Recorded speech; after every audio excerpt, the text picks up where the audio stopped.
Hello, good morning. Hi, good morning. Good morning, everyone. Thank you so much to all our panelists as well as all our attendees who are already up here. Thank you so much for making it here. I especially want to thank our panelists today for taking out time to add value to us through this platform and this program, which is organized by EduStart Global in collaboration with the Sycamore Africa. I especially appreciate and acknowledge you all, our facilitators. Thank you so much, Pelumi Malorinu, from the Emerging Platforms, also affiliated with the Ventures platform, headed by Kola. Thank you so much. Thank you so much, Muyoyo Adosio from African Development Bank. Thank you so much for making out to be here. I trust we're going to have an amazing session. We just concluded the third panel now before switching into this, and we had an exciting time. And I'm very sure that this is going to be really awesome. But without wasting much time, so that we can also have time, I'll just be bringing on board a moderator for today so that you can take it up from there. So please help me welcome Falashe Olushola. Take it up from here. Thank you very much, Stephen. Good afternoon, everyone. Welcome to another insightful session here today. I'd like to welcome everybody on behalf of EduStart and Sycamore Africa. And this is the third virtual session of Rethinking Education, Job and Prosperity, titled Money and Impact. Yesterday, we held sessions focused on post-secondary education design. Videos are on YouTube. Please do well to check them if you missed the sessions. And also around 12 noon today, we held another session, which was quite impactful. We hope you and your loved ones are keeping safe during this pandemic.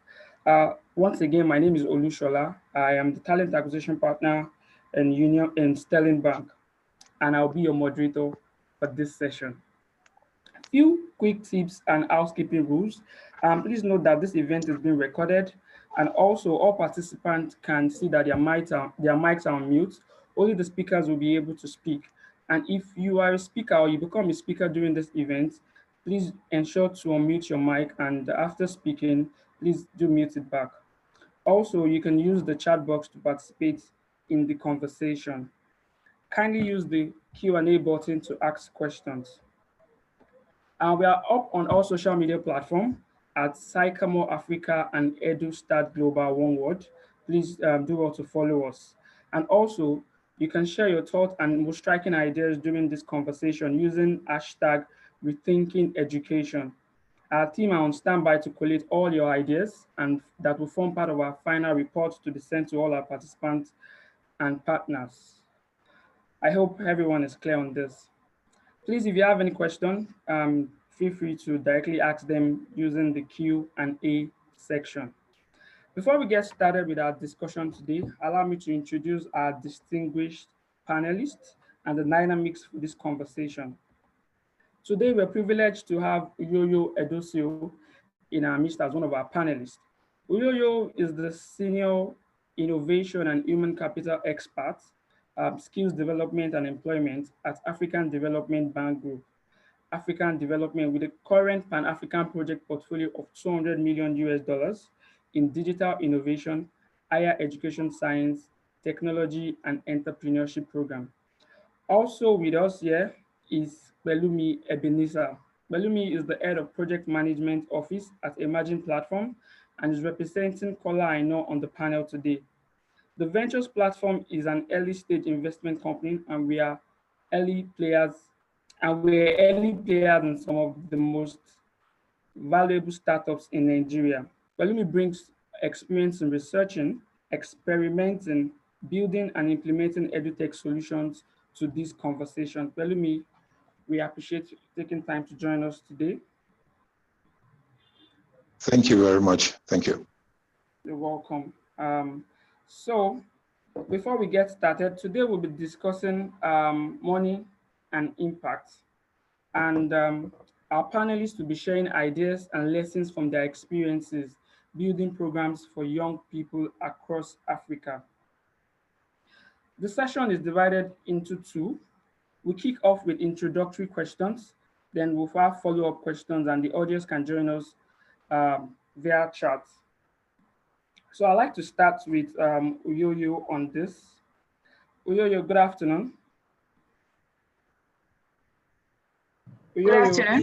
Can you Yeah, hear me? I can hear you now. Good Okay, afternoon. do you need us to put on our video? It's okay No, it's to okay. It's maintain the okay. quality. Great. Please feel free if you need to turn on your video. Feel free, No, please. no, it's fine. It's fine. I'm flexible. Okay. Okay, All right. then I can see Steven. I'm not alone, so it's a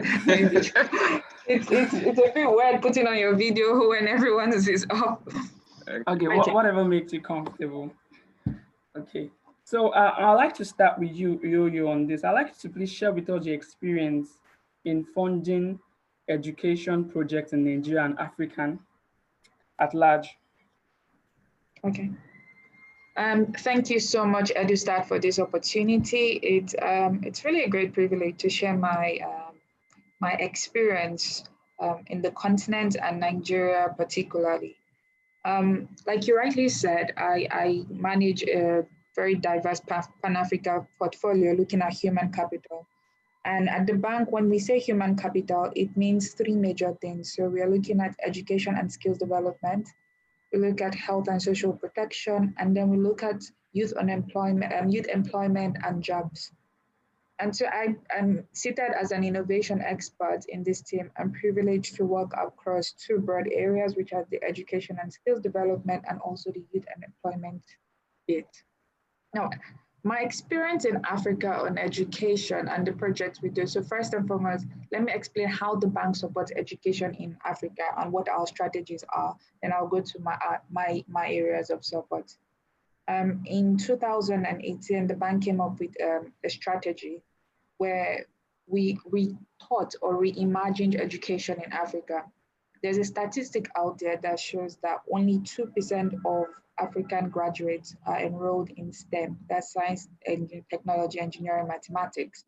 Talk less about innovation courses. So the bank rethought its investment and said, okay, we would now start investing in boosting Africa's critical masses of scientists, technology experts, and the rest. So since then, even way beyond 2018, from 2007, we had started deliberately investing in higher education, science and technology related kind of projects because we found that that would be an opportunity to harness our natural resources. Then that was what our thinking was. So essentially, my projects in Africa revolve around these thematics. I support a couple of universities globally. So in Nigeria, I could mention a few. Across the continent, I have about 3 institutions in Nigeria, the bank, if more than 7 rather, because we have different level of support. So we have loan support, we have grant support, and we have special initiative support. In Nigeria alone, there are about 10 of these projects. Across the continent from East Africa, I manage about 5 projects there. And in Central Africa, I have 1 project. There across West Africa, I have a total of about 15 projects. But essentially, what is the common theme that we see around African institutions? African institutions are training for jobs of yesterday, and it's really scary. When I came in on board and I looked through this long list of portfolio and I looked at how much the bank has invested, I started rethinking things differently.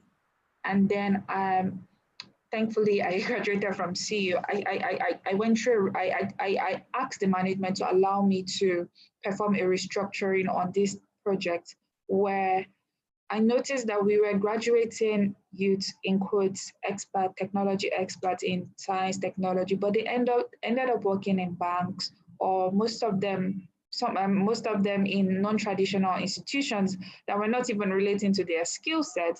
And it was really sad because we had invested about $2 billion by the time I had come into the bank. At the same time, I looked at models like CU is one good example, but look at the MIT, look at the Harvard, where they have academic incubators based in the institutions.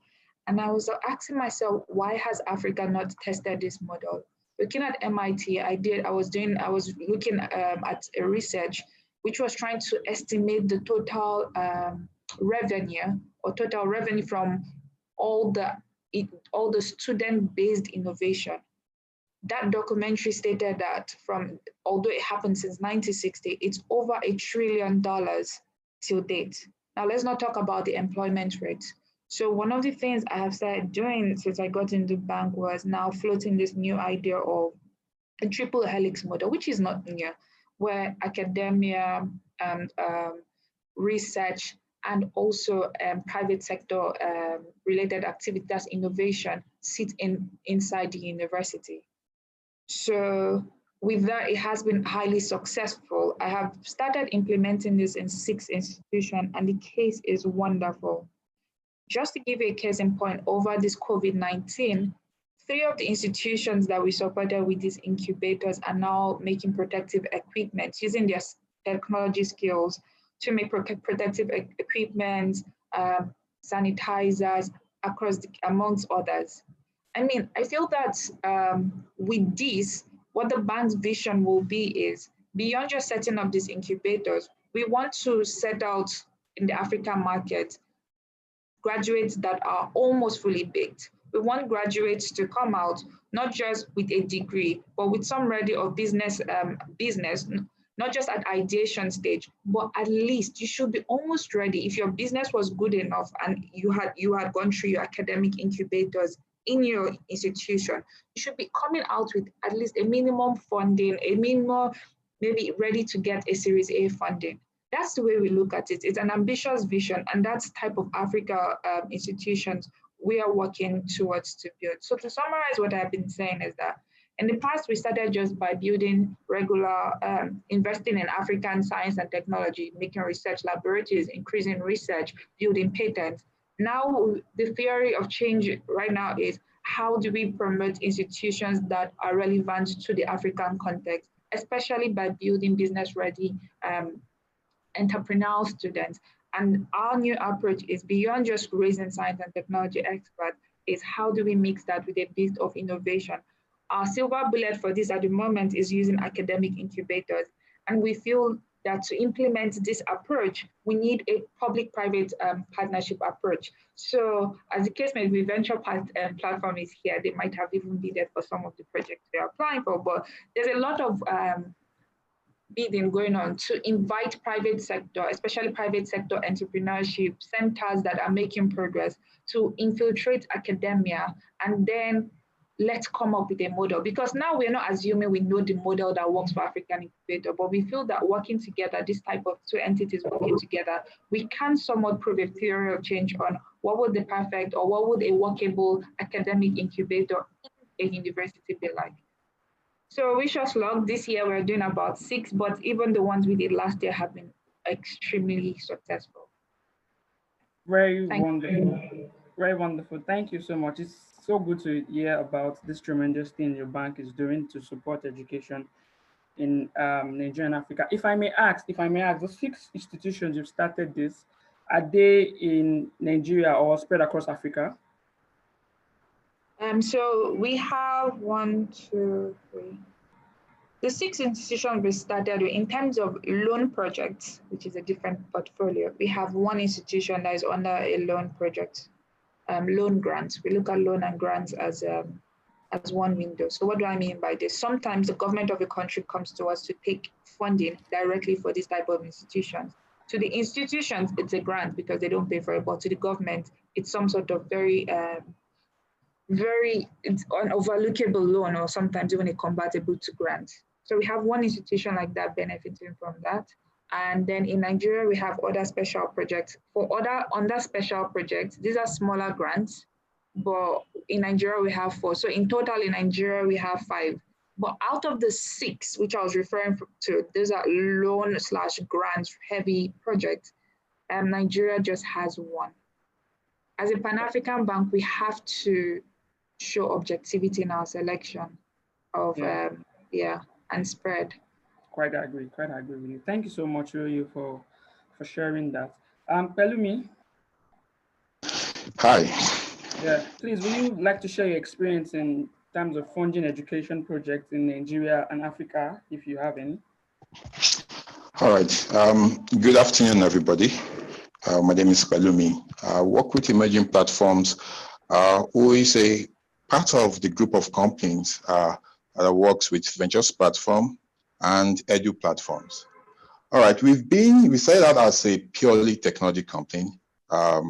Just want to look for problems across all sectors, security, public, private, education, and you try to use technology, sustainable technology, to solve that problem. All right. So what I mean by that is that we have been an active player in that sector. Then the issue of funding comes, and then we know that we realize that on our own, there is no way we could make the amount or the kind of impact that we want to make beyond education. There's a whole lot of issues, challenges that need solved. And then what did we do? We came back and then we came up with a funding platform where we could team up, because you can go fast if you're working alone, but if you want to make the desired impact, you need to team up with people.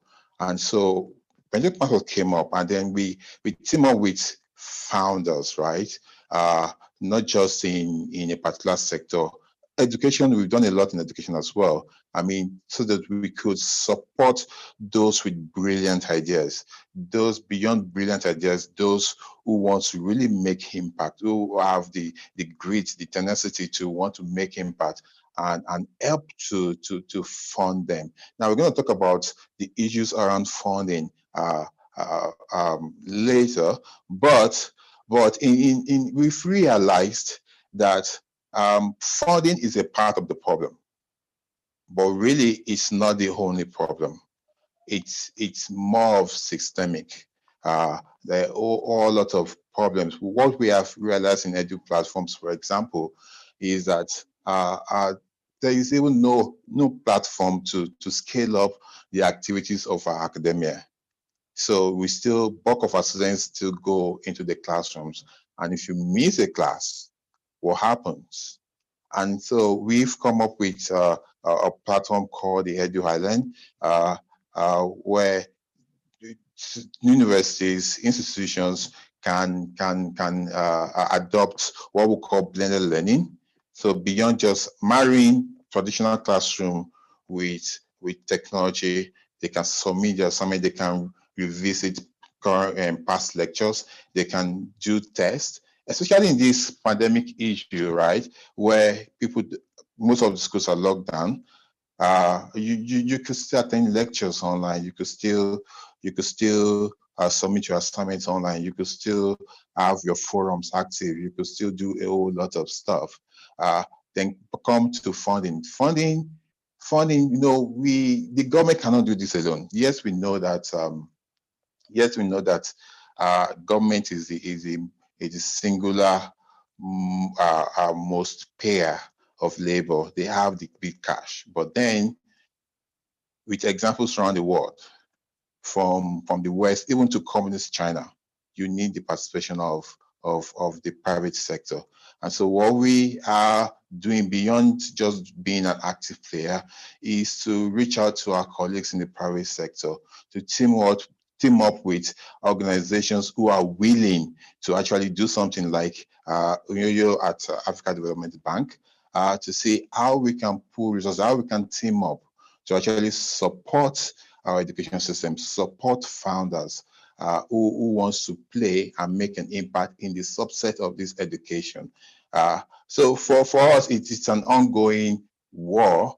It's an ongoing activity. We're barely scratching the surface. Yes, a lot has happened. Kudos to everyone who has been playing, but relatively, we're barely scratching the surface. And I'm hoping that one of the things I want to achieve here at this conference is to raise that awareness, to reach out to those who have ideas. They know where to go, and to be encouraged to come forward. Those who have the funding, they know how to reach out, and so that we can team up to make this happen. Over to you. Thank you very much, Pelumi. And you just touched a bit on what I was my follow-up question, which is going to refer to private partnership in terms of funding education. Uyoyo, I understand that your bank has done a lot. I just want to know, how do you think we can convince a lot of private sectors to invest and fund education projects in Nigeria and Africa at large? That's a good question. So The last speaker touched on something very critical. Sometimes the problem is not funding. So, for instance, the bank opened when our president came on board, not so new, about 3 to 4 years ago. He started a massive campaign that some of our total funding should be ring-fenced for private sector. So what we call that is the non-sovereign window.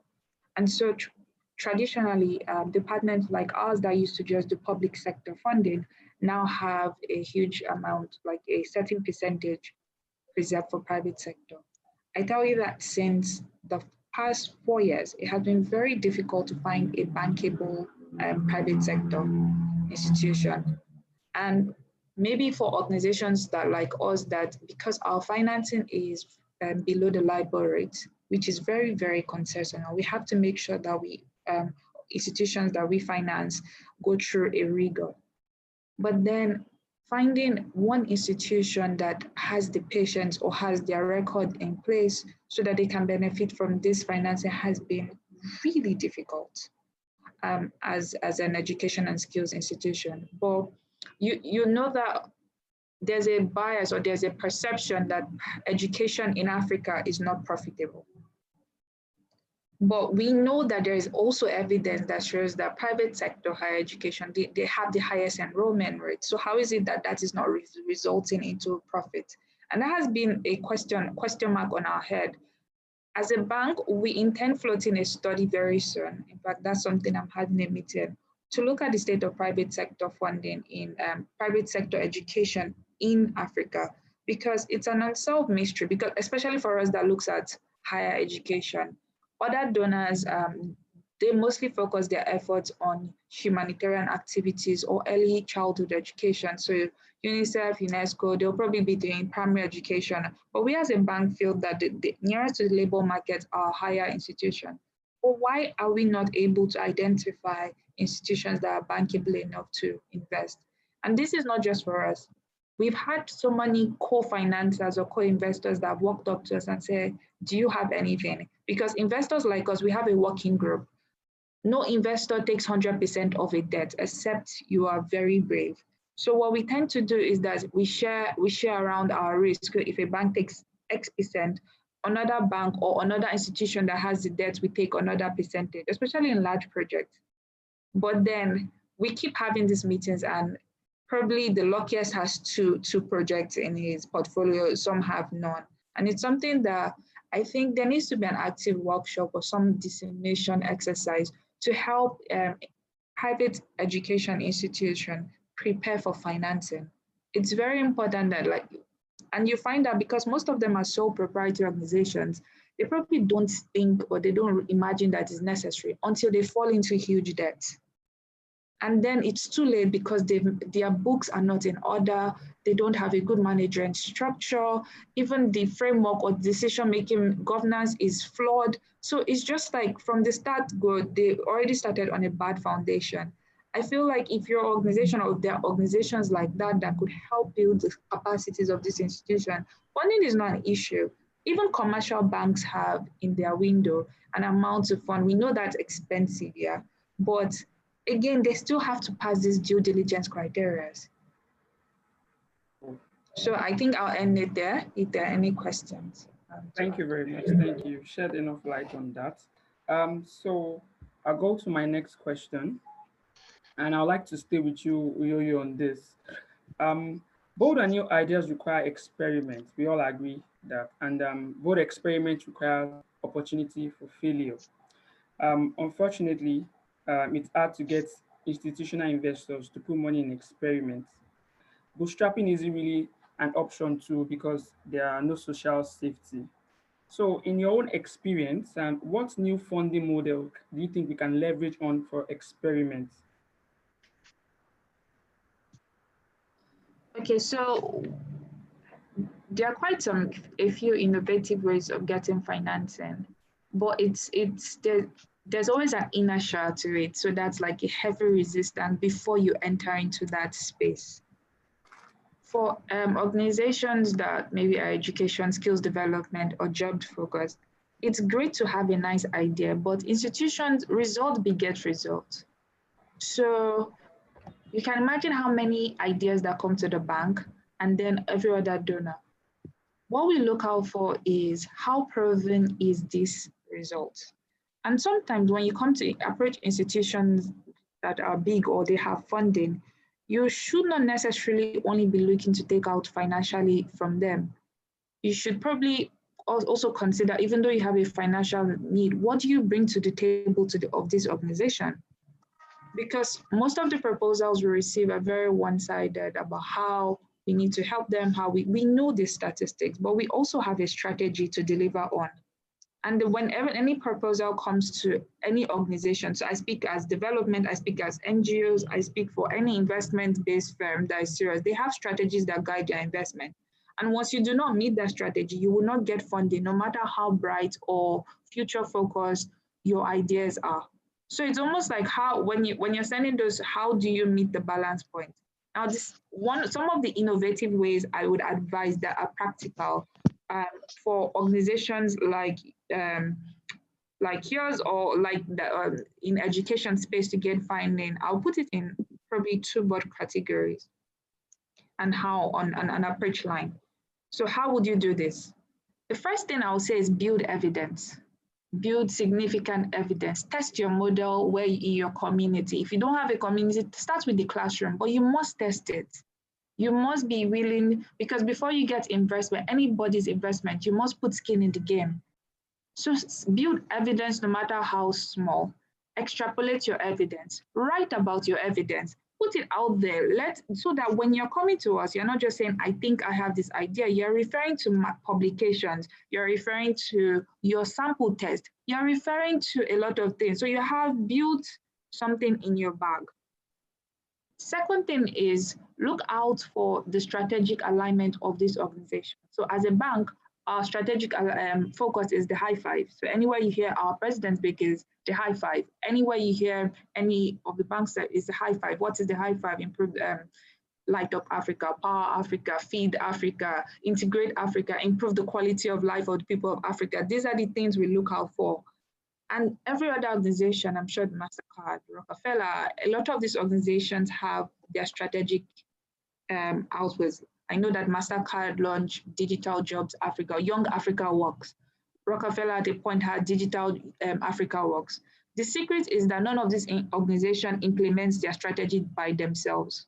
You would never see the bank on the streets of maybe a road, developing the road. We only fund, and we are looking for organizations who have proven capacities to implement on our behalf. So when you have aligned with the strategic direction of the organization, the next thing is then look out for the opportunities. So most organizations like development, that are development focused, are mandated to publicly publish any of their opportunities. The thing is that they put it innocuously on their website, which probably would have 1,000 other opportunities, and you may not be interested, right? But so on our bank expression of interest website, there will probably be 100 expression of interest calling out for organizations to apply. And what we find is that it's a lot of Western companies that apply, because the African country organizations will not go through that rigor of just put in like an analyst or someone in your organization to scroll to that and see opportunities you can fit, you can be adjusted to. You might not get it in the first time, but then it's a learning curve.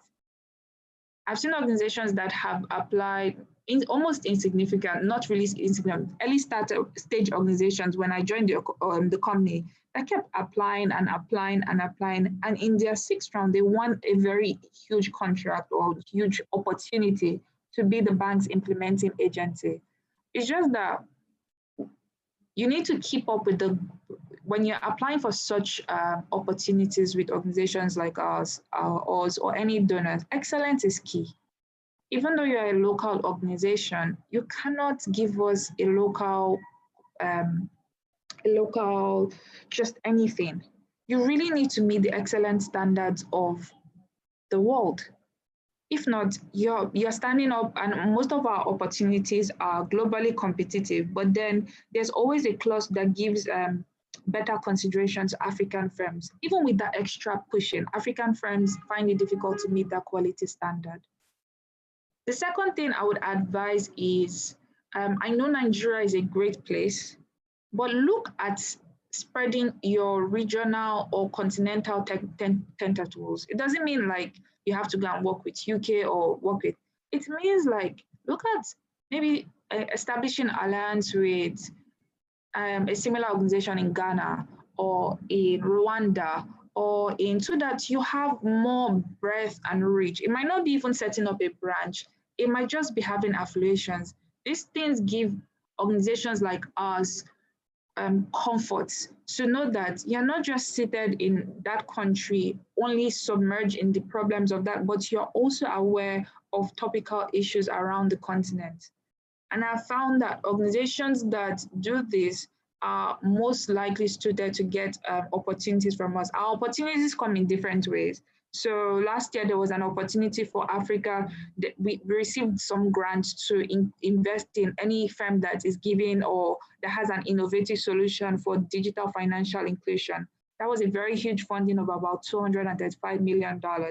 And so again, it's an opportunity that will come. We have a fund for women in businesses. It's an opportunity. So we always pretty much time to time have these opportunities, not just the bank, but most organizations. What you need to do is probably, like I said, let me just summarize. This. The first thing I said was you need to build your evidence. Building your evidence also means even just making affiliations with similar organizations, joining a network or an association, something like that, and working with what you have. Those things are usually free and they are inexpensive, but you're building, even writing, just putting knowledge out there about who you are, what you're creating footprints. The second thing is understand the strategic vision of which organizations that finance. They are almost organizations that have big financing, such as NGOs and developments. They're not quite a lot, but they have a lot of funding. And so what I've advised under this is that get your staff to camp under it and look for opportunities. They always publish. You wouldn't see it on a news TV. You would not see it on Twitter. You will not see it on Facebook because we don't go there. We will put it on the bank, the Matter put it on their Rockefeller will put it on their website. They will just put it on that one place. UN will put it on their website and go there and just seek an opportunity, no matter the country. So do not be limited by country, because if you have fulfilled number one, you would already have a network. And we always look for expertise. Now, the last thing I would say is do not compromise on your excellence, like I said, your excellence standard, because you're competing with the world. I hope this helps. I've said a lot. Thank you so much. Thank you so much. You said a lot. You said a lot. We should build evidence, right, and have strategic alliance. We should align with the strategy of the investors.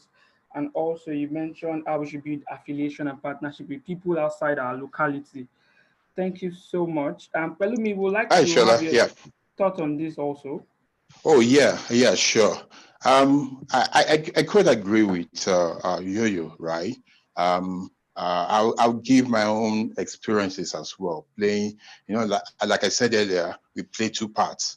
While we provide some bit of private funding to early stage startup founders, we also play an active role in the industry ourselves. And so what we have discovered over the years, and number one, sensitization. Yeah, there is a whole lot of rhetoric you hear in the news all around about public-private sector partnership. But when it comes to it, nobody really believes that it's something worth exploring. You go to a university, you go to an institution, so we have this expertise versus can we work together so that you can go from the point where you are right now to this point in the next couple of years, the next 3 years. We show the old projectors and co. And the kind of feedback you get is, no, we have our own internal people doing this, building this, and everybody is building some form of technology.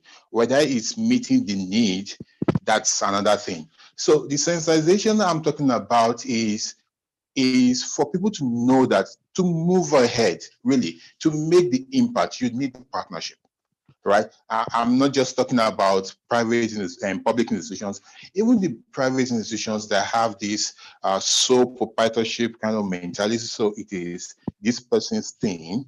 And so believe that when you're partnering on any event you want to, it's more like you're already sharing equity, which not necessarily doesn't mean that, right? So sensitization needs to go out there a lot, both for private institutions and for public institutions, that you need partnership. You need to link up with, you don't have to reinvent the wheel at every point in time. There's someone who has done this, who has perfected this, partner with that person and then move to the next stage. The second thing I want to talk about is standardization as well. As a direct player in the industry, one thing we've had to do with most of our clients, currently, we're in partnership with University of Nigeria for their distance and e-learning program, their MBA program. So we are the technology partner. So one of the things we have to do, not just with them, but with every of our clients, is I want to sit for them. Are your courseware standard? Do they meet NUC standardization, for example? Do they meet when it comes to presentation, your tech? Does it meet the standard? So that when someone comes, do they see something on the surface, or do they see that you have gone a long way in ensuring that you meet a standard that is acceptable worldwide? Your presentation, your courseware, do they fit into the proper instructional design protocol and all of these things? Now, when you have gone through, because for us as a private funding firm as well, we need all of this. We need you to have a certain standard. So when you don't have it, because we want to invest, we have to now sit down. We'll sit down with you. We'll sit down with our client and say, let's raise part of the standard. And it becomes part of our offering, capacity development, right? People are used to doing education in a certain way, chalk and board, pen and paper. Now it's technology. So even from facilitation to even to the student, they need to relearn how to do things differently. So all of these are really, really across board. A lot needs to do. So for people we go to invest in directly, it forms part of our offering to them to sit down. Sometimes it takes months, sometimes it takes years of labor to get them to an acceptable state where we can now kickstart a program with them. And so for those who want to come to us, these are the things we require. And like you said, if you want funding, if you want to do anything, you just have to wake up and do the necessary. It's not enough to sit at a backyard and say, oh, I can do this, or you're competing with the neighboring institution. No, this is a global stage. What are they doing at the world stage? That level of standard, what are the new standards? That level of standard is what you need to rise to. I just had a lot of conversation with a client just because of their website. I mean, we've been back and forth. And I said, this website, even if I'm a student and I'm coming to your institution, my first point of call is your website. This does not even meet what my 12-year-old brother would do. And how do you expect me to trust my education into your hands when you say this? And there is a back and forth because a group of people, internal people, believe this is their handiwork. There is this pride, this ego around all of these things. We need to, there's a need for us to wake up beyond that. It's not just what you could do. Put our best foot forward, partnership, sensitization, accepting this and raising our standards, and then we can move on from there. Those are the bane. That's what stops, if not because we have a means to invest directly in them. If they had come to us seeking for funding, I'm sure like African Development Bank, we would have said no to them. But because we have a need to play along at that level, So what we do is sit down with them and raise their standards. It's a difficult effort because we meet with a lot of kickbacks, a lot of challenges, a lot of people saying no, but it's what we have to do if we want to do business. But that sensitization needs to go out there. Over to you, Shola.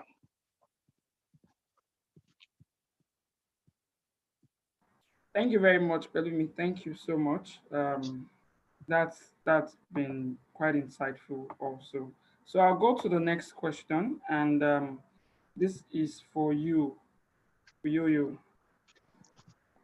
So, Yo-Yo, this is also a follow-up question on the first question. We know that AFDB has been involved in big ticket investments, but for innovators and entrepreneurs, there's been a gap between the savings slash family and friend stage and the big seed investment stage. We'd like you to tell us if there's any open funding from AFDB for experiment stage innovations in education. And if not, are there plans in the works to support smaller incubators and accelerator programs to bring innovation to education? Yes, just give me a moment. I have a bit of background noise. Let me work on that.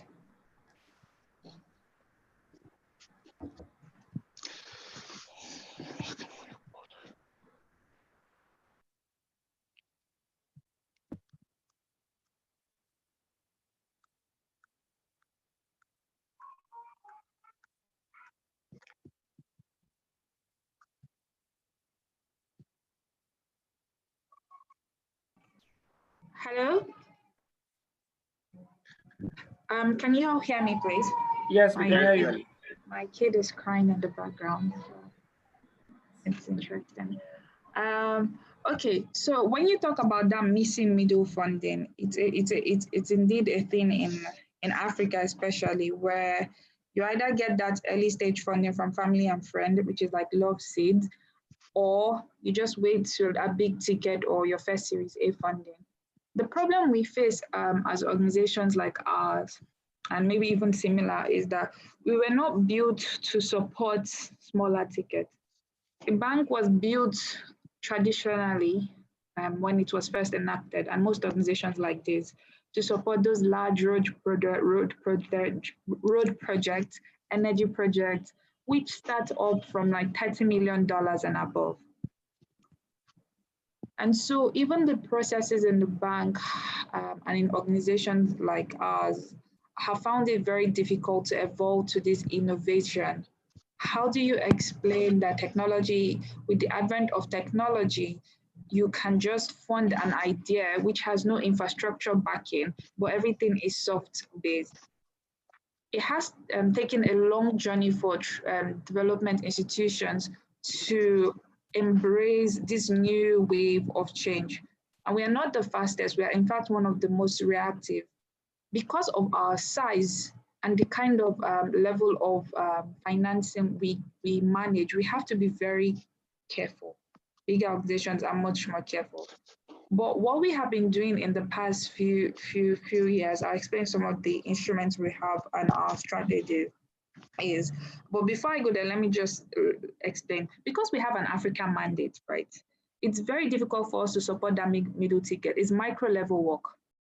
And we have to think on a macro level. And so when we design programs, we think on a macro level and try to extrapolate how this will trickle down to the last mile individual. Now, we support 54 countries in Africa.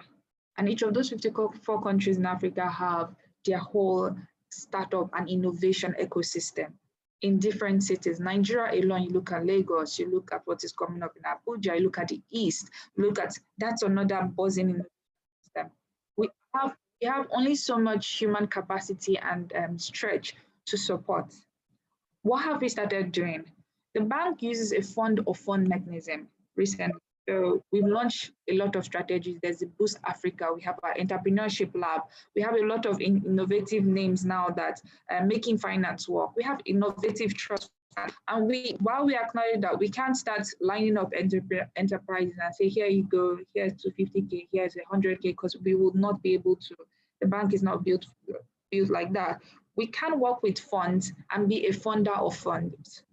So we work through fund of fund mechanisms, and then we identify rigorous organizations of ventures, venture capitalists, organizations seeking to invest in those sectoral areas of our interest, and then we fund them for onward investment in businesses. So we fund them, we even do their lending so that whenever they come, they go to the market to provide, they're giving you cheap financing, not because they love you, because an institution is de-risking it for them. So that's what's happening behind the background. Most of these VCs, the angel investors that are coming to give financing, maybe at the price, or even taking the risk on the price, is because most times behind the background, they brought a deal to say we are de-risking X% of your investment in any business.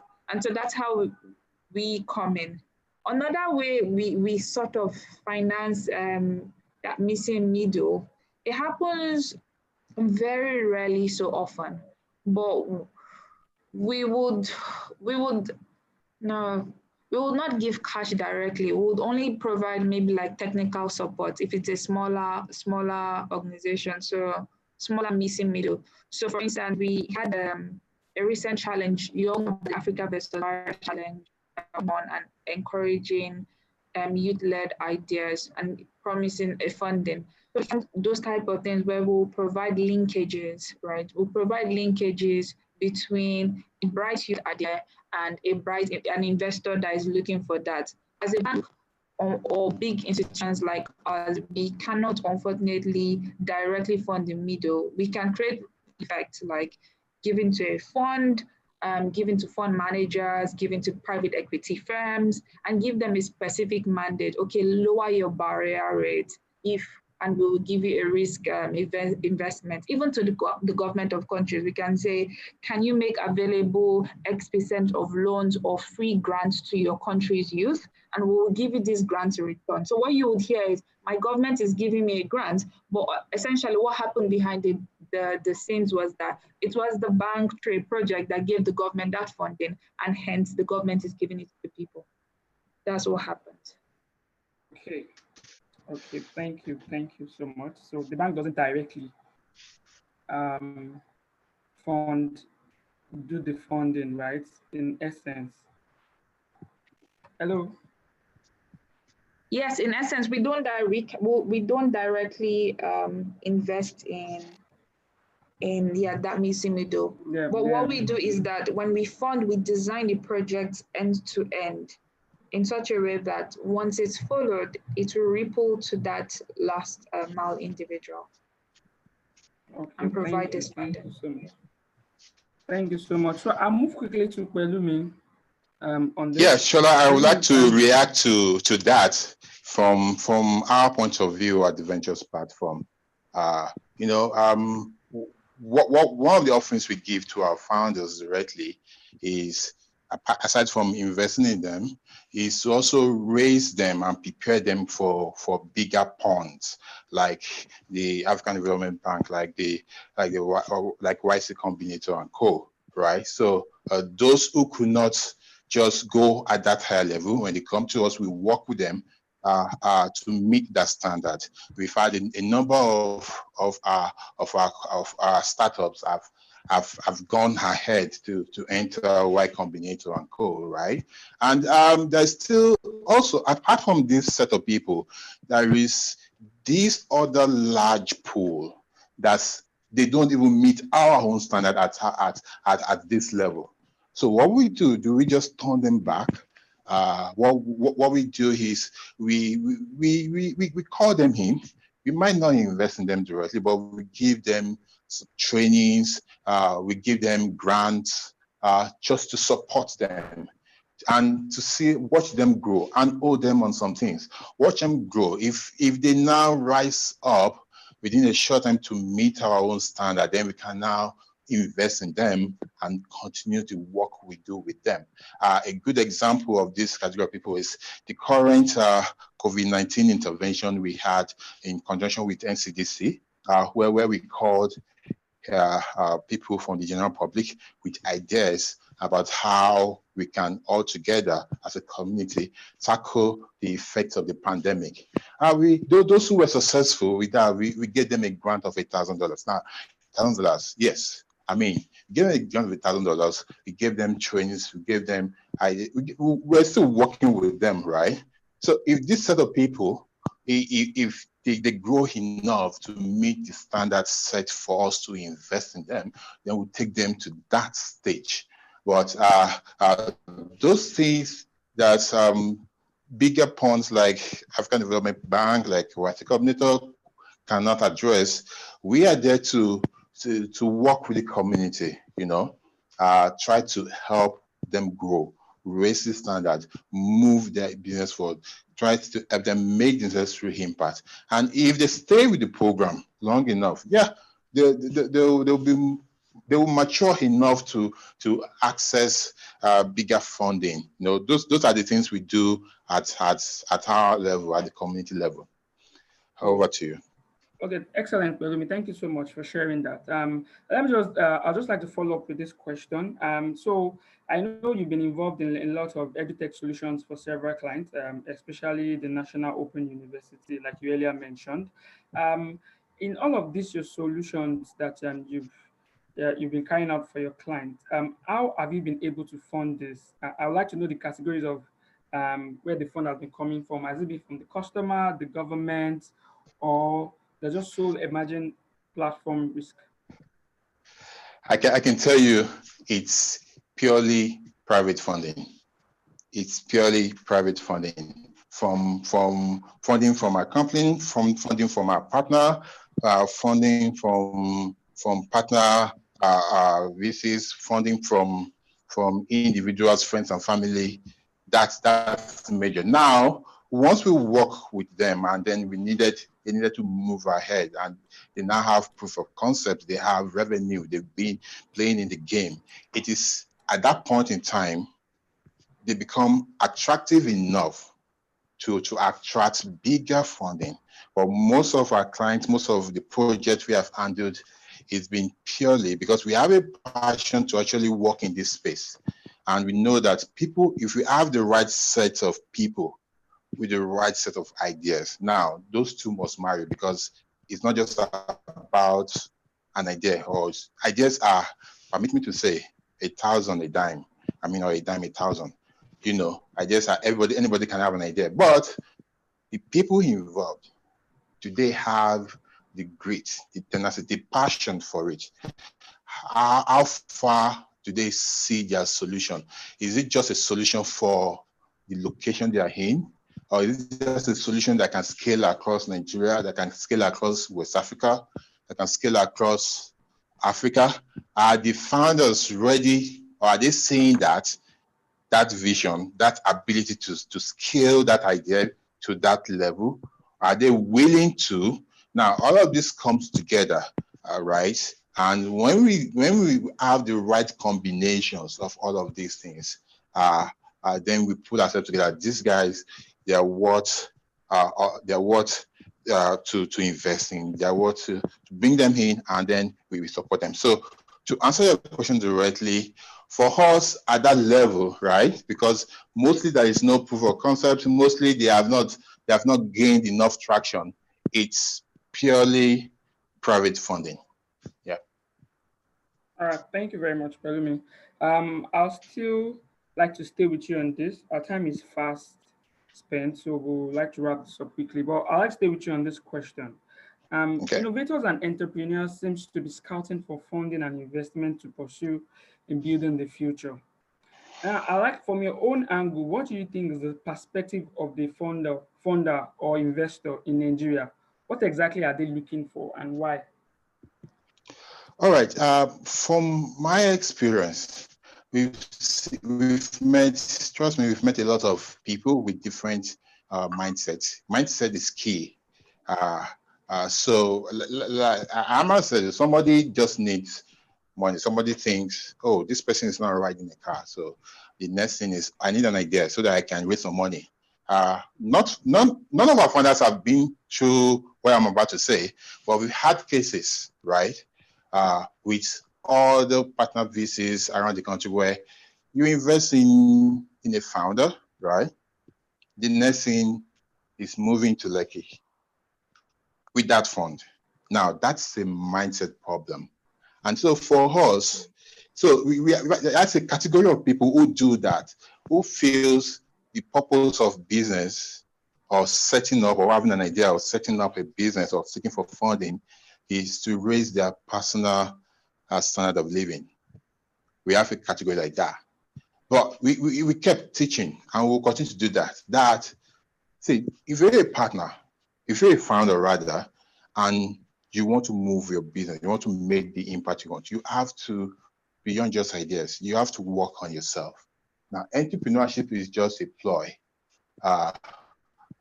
It's an excuse to engage in constant self-development while doing business and making impact at the same time.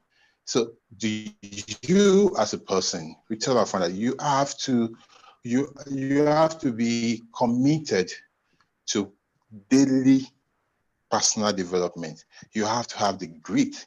Businesses, even if you have all the funding in the world, money does not solve all problems, really.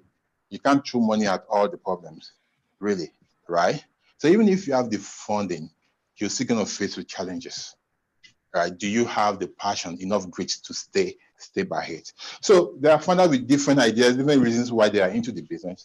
But for us at Ventures Platforms and what we do and people we come up with, we train them, we try to tell them, these are what we need. And if you find out that you don't cut it, not just having a brilliant idea, like I said, you must have a good mixture of all of these things. Your personal character, your commitment comes to it. Because we want to know you that want to drive the engine. How committed are you in getting to the goal? A good example is if we have a partner or a founder who is ready not to take an allowance or a salary for the next 1 year, right? But wants to move his business forward. That's not to start. It's not, I'm not saying, oh, if everybody comes to us with that, then we're going to take you in. But I'm just saying that you have to show proof that you're committed to the vision you've set down. And then we work with you because it's beyond just making money. It's more about improving the ecosystem. It's more about making impact in our immediate community first. And that can be scaled to the entire continent. That's that for me. Thank you. That was brilliant. Uyoyo, I'd like to have your thought on this also. What do you think investors are looking out for in funding in Nigeria or Africa at large? Thank you, Pelumi. You touched on a lot of the thinking I was going to suggest in this regard. Like Pelumi had stated, first is how technically prepared are you? Like we call this probably business development service. What's your business acumen? Like, it's not just having the idea, but how do you intend to run it? What's your business model canvas? Like when you go through this kind of rigorous training that organizations like the Ventures Platform provide, then they prepare you with sound, at least baseline on what you need to be ready for. So these are the things we'll probably be looking at: how your book's in order, what is your track record, what is your impact. We use what we call a log frame in development. So what are your activities? What will be the outputs of this? What is the overall outcomes, and what is the impact in general? And they grade each other. Any development or international funding organization will be looking out for this because we need to count numbers. So you started business X, you have a great model, your activities are checked off because you've gone through this rigorous training from an accelerator or an incubator. Great. What is your projection in terms of your output? So how many jobs are you creating? What's your social impact? Are you impacting women, the environment? What are you ticking off in terms of social responsibility? Then beyond social responsibility, I mean, what will be your estimated margins? What will be your estimated job creation? Like how would you build a workforce out of it? So these are critical outputs that we'll be looking at as a result of your business. And then it will it will translate into your outcomes, right? What is the outcome of this and why are you doing what you're doing? So what's your unique proposition to the market? What makes you different?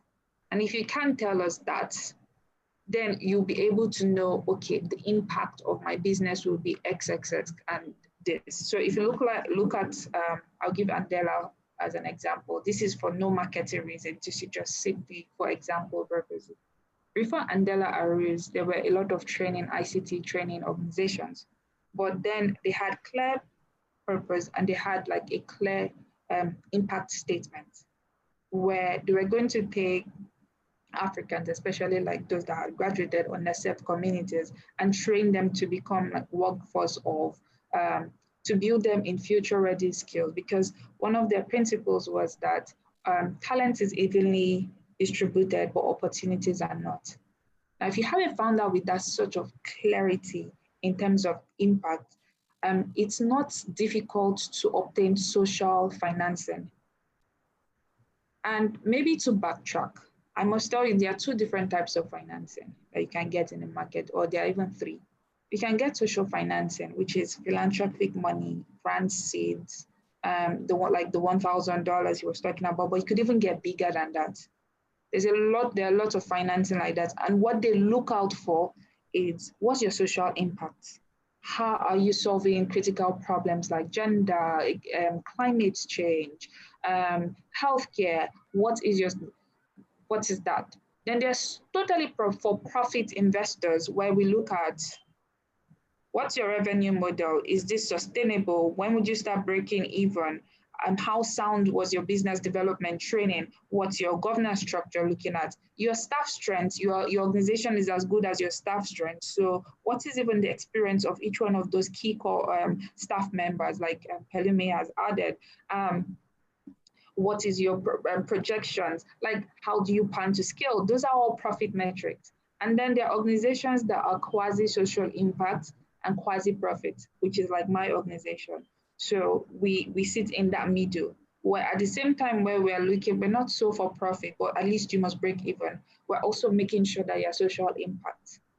When you want to access funding, you should determine which one you are looking for, because it's not a one size fits all for each of these investors. And you must understand there are different types of investors in the market. So whenever you go in front of them, you have to speak their languages.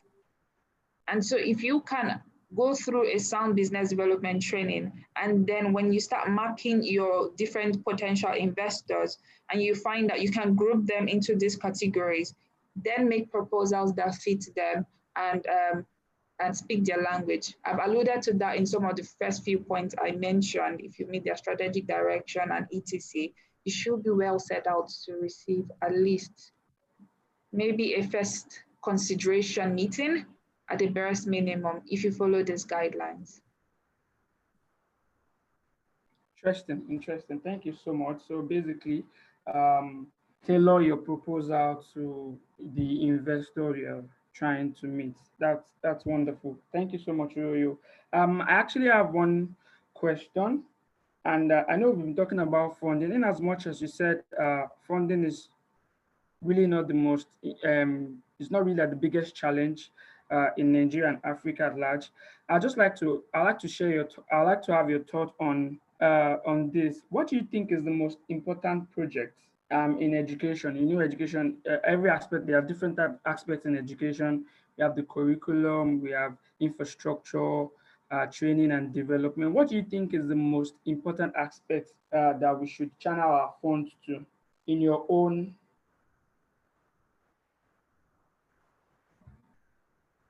Hello, Uyoyo. Hi, can you hear me? Sure, that's a very good question, and it gave me this moment. What do I think is the most important?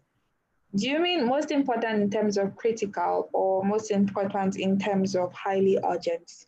So there are very different sets of things right now. Under the COVID scenario, my most important probably has shifted a lot. But before COVID, I probably would have said a different thing. I honestly believe in the potential of digitally led education, not to replace academia or replace the delivery of education, but to blend it.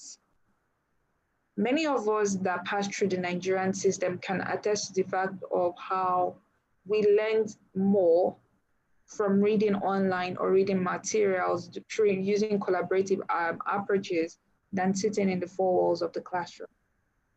More so with COVID-19, it's almost like the norm that any educational institution should be thinking about how crisis-proof are you and how future-ready are you? Because if you're crisis-proof, then you're considering some future-ready mechanisms. And so Nigerian institutions in general have suffered because they never thought about this, like what would happen to my education beyond the four walls of this institution. But if you look at other institutions like Harvard X, MIT X, they are still even digitalizing some of their courses and opening it up. What they did not know then was, or maybe they even knew, was a time like this will come where everyone will be highly dependent on consuming digitally led classrooms or collaborative mechanisms. So I feel for me right now, and as a matter of priority, in every project I'm working on, we can't make the same mistakes twice. We need to consider more critically the role of education technology, that i.e. edutech, in delivering almost full experience as on campus, not just online learning. It's beyond that. It's an experience that you're giving to this institute and to your learners. I think every institution needs to consider that critically right now. Thank you. Brilliant. Pelumi, would like to have your thought on this also. Oh, yeah, perfectly. I'm not taking anything away from what you said. Totally correct. And what I'm saying, what I want to say is that whatever content, and of course, I have to go through technology. I mean, yes, because you could teach, let's say, a maximum of say 25, 50 students at a sitting in a classroom in the floor of the classroom. But when you add technology, 5 years down the line, you're still teaching. Your number of audiences, students are still growing after just one session. So technology can enhance that a lot, right? But my own pain point is we need to move our curriculum away from theory, from head knowledge. We need to move it towards employability. What I mean by that is, what does the industry need right now? What do they need in the next 5 years? And we need to tune our curriculum, our delivery, right, to prepare the learners for that. That way they are out of school, they are already relevant, even before they leave school, they leave the learning environment. They are already relevant, either as an entrepreneur or as an employee who is going to join up with a fantastic company, who is going to begin to make impact. We need to have that mindset. What are our engineering students learning right now? Is it preparing them to solve problems in the engineering, in manufacturing, in automobile? What are biochemistry, microbiology students learning right now? Is it preparing them to be able to say, oh, wow, there is COVID now. What can I do? What can we do, right?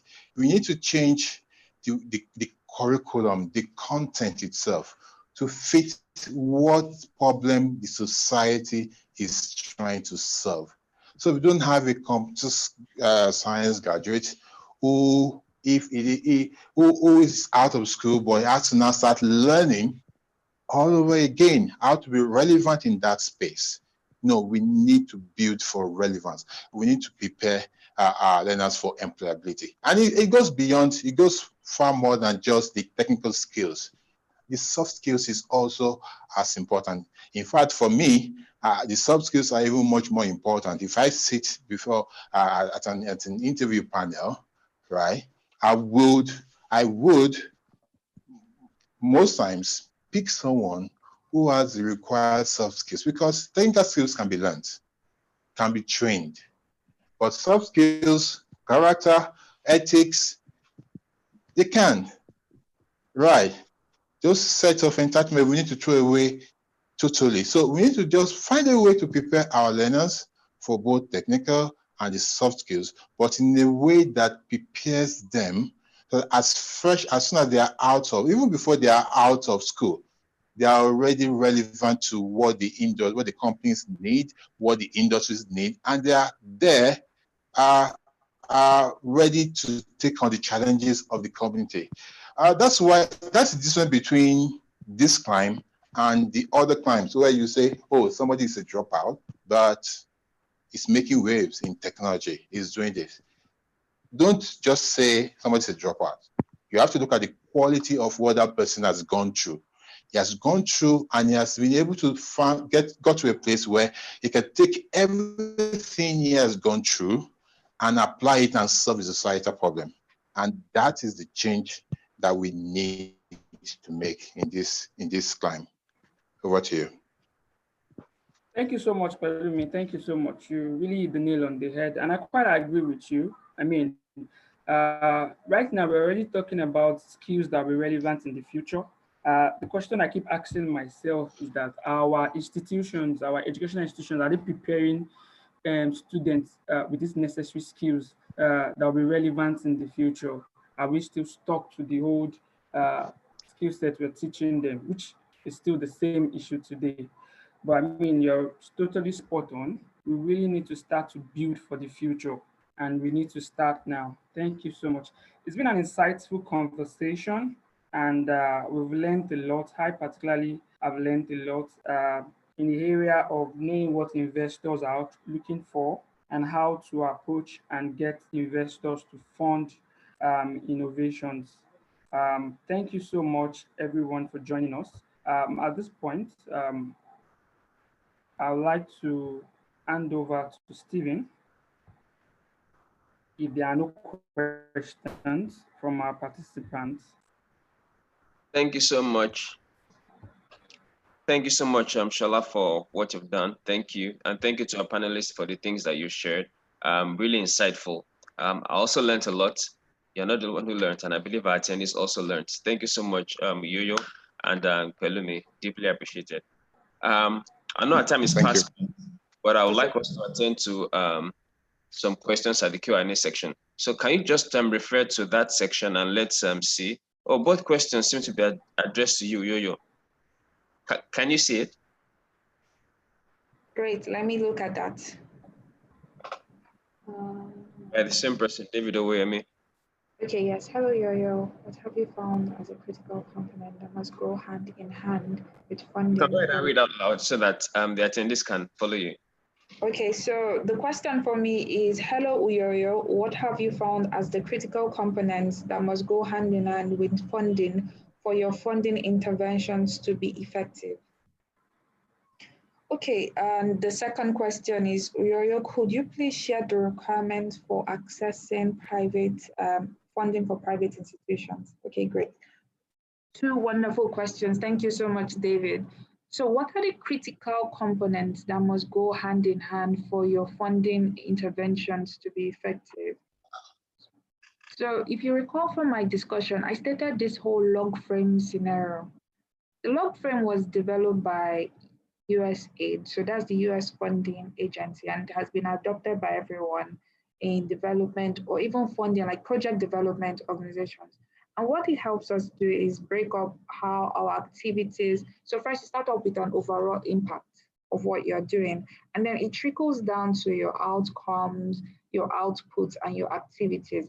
But it makes sure that, I mean, the overall vision of what you're doing is tied to something practical and tangible. I feel that if for anyone having a funding initiative, and I'm speaking based on terms of social impact, even if you're for profit alone, you need to critically think of this kind of model in mind. What is your impact? What impact are you trying to achieve? And it might not be something new, but what is that unique thing that sells your USP, your unique selling point? And if you can elaborate that and go into needed outcomes, that's show them narrow, right? And then you can think about that in terms of your output or your activities. There's no golden holy grail to tell. Some people start from the activities and work upwards. I really advise everyone to start from the impact and look at your activities. What activities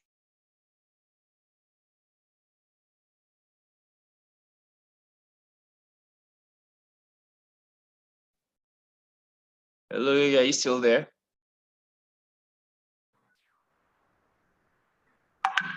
Yo. I hope we didn't lose her there.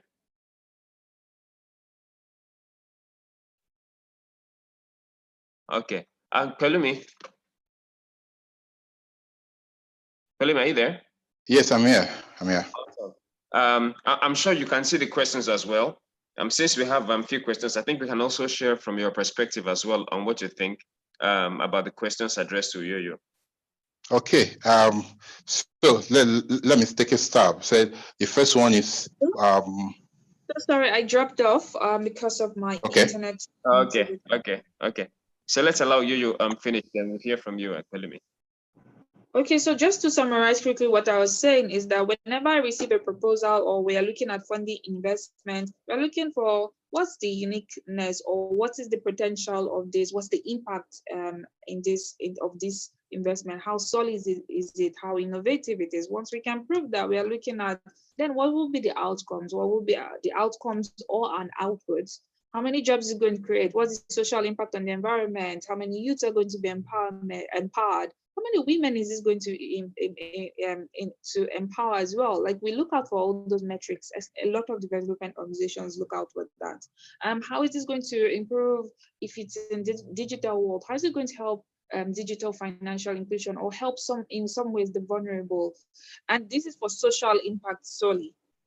For investors or for profit-based investors, they'll probably be looking at a bit of combination of this, but more on how solid is your model, like how waterproof is it, what will be your revenue like, how would be churning out investment, would you be bringing that 10x worth of investment, and how soon is it going to come, like what is your growth trajectory.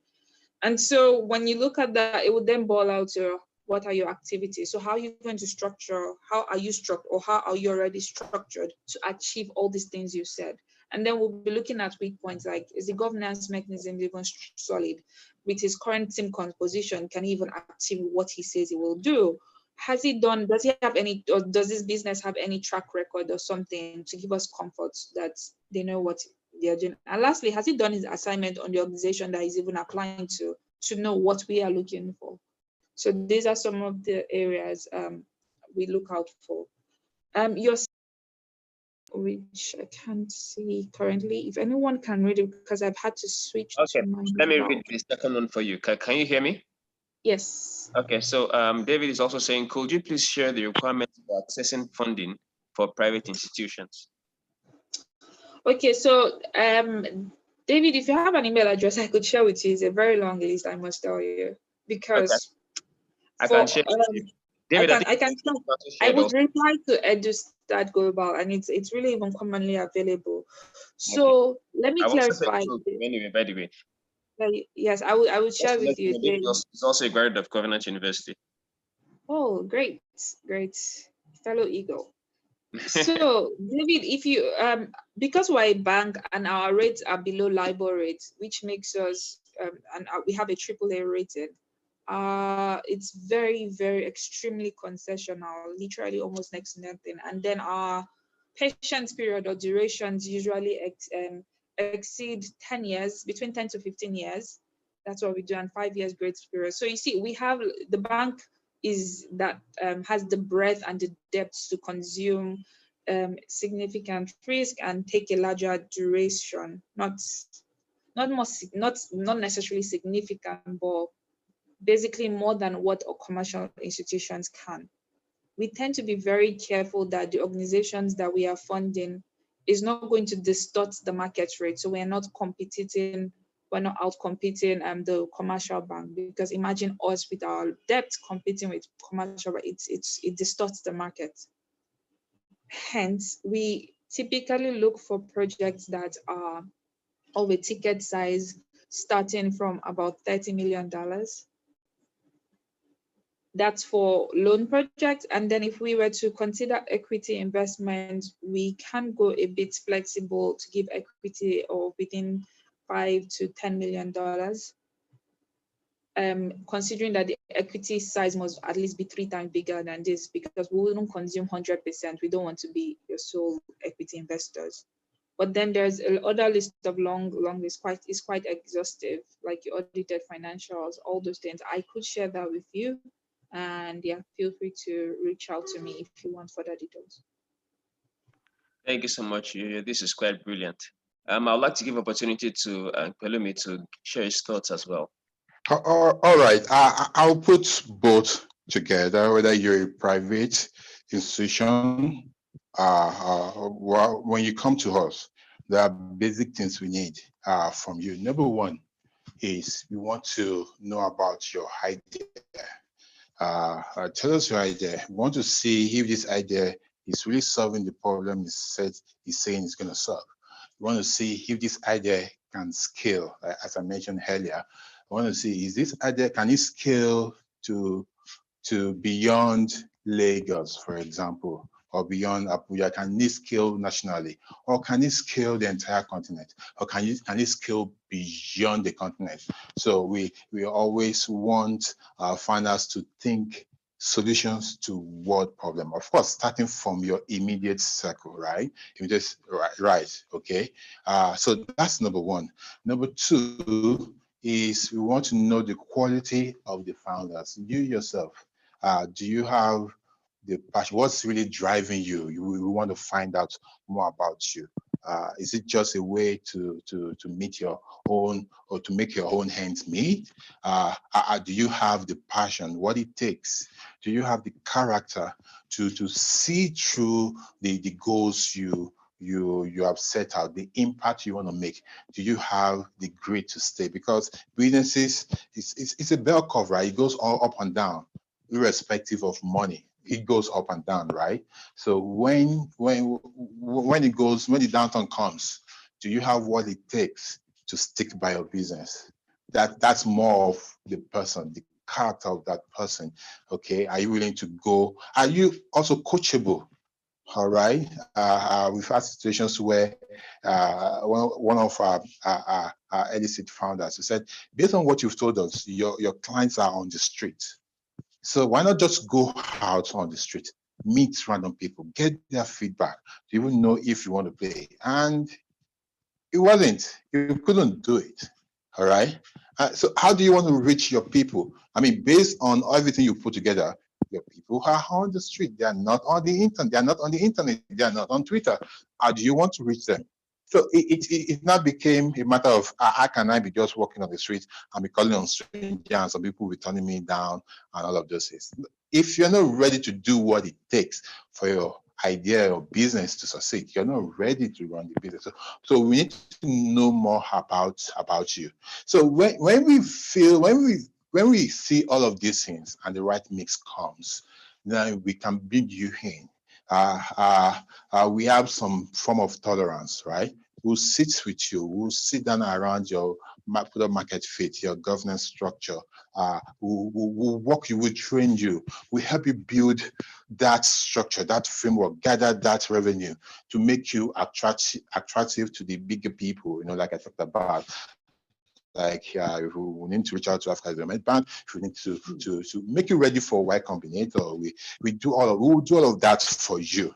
But for us, basically, those things I mentioned are what we look out for.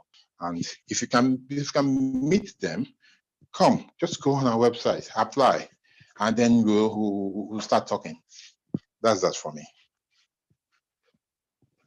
Thank you so much, Pelumi. Thank you so much. Nice thoughts shared there. I deeply want to appreciate you guys, our panelists, Yo-Yo, Pelumi, for what you've done today, for the contributions you've made. I also want to appreciate our moderator, who also helped to facilitate the whole process. We are deeply thankful. To our attendees, thank you so much for taking the time to join us in this session. And I believe that you guys learned a number of things. I personally learned a lot. particularly understanding how these organizations control resources to drive development, whether at the micro scale or the macro scale. And once again, I'd like to especially acknowledge and appreciate you guys, I mean, our panelists right now, for what you've done. Thank you so much. I learned a lot. And we're going to be putting all the things that you put together in a report form, which we'll also share, make available to you, as well as to our attendees who might be interested in it. Because the idea of what we're trying to do, I mean, through this platform, Rethinking Education, Jobs and Prosperity, is to also see what we can do with the gaps we've identified and how we can leverage on the thoughts and experiences of those who have been involved in action in all these areas, and how we can glean from their thoughts and ideas and see how we can transform the world that we have around us. And that's why I'd like to say thank you once again to you, Uyoyo, and to Pelumi. I trust that we're going to have a couple of things to do later on in the future. So attendees, thank you so much. Thank you. Thank you so much. Thank you, Pelumi. Thank you, Stephen. Thank you, Shola. Great host. Have a nice day, everyone. Thank you. So thank you, everybody. Yeah, really. Thank you all. Thank you. Bye-bye. Bye. Bye.